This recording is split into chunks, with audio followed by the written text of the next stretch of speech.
We all know millets are healthy grains, better than wheat or rice. They keep us full longer as they are complex carbs, they help our metabolism and are good for healthy bacteria in our gut. Today I'm sharing very easy recipe of 2-minute millet mug cake.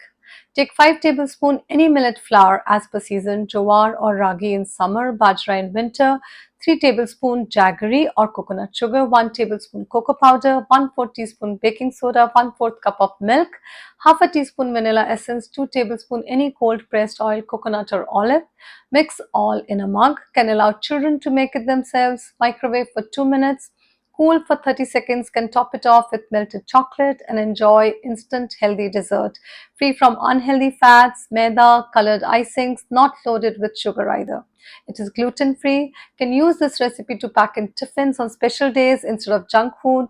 Good for adults too. Diabetics can use coconut sugar to avoid sugar spike. Happy cooking.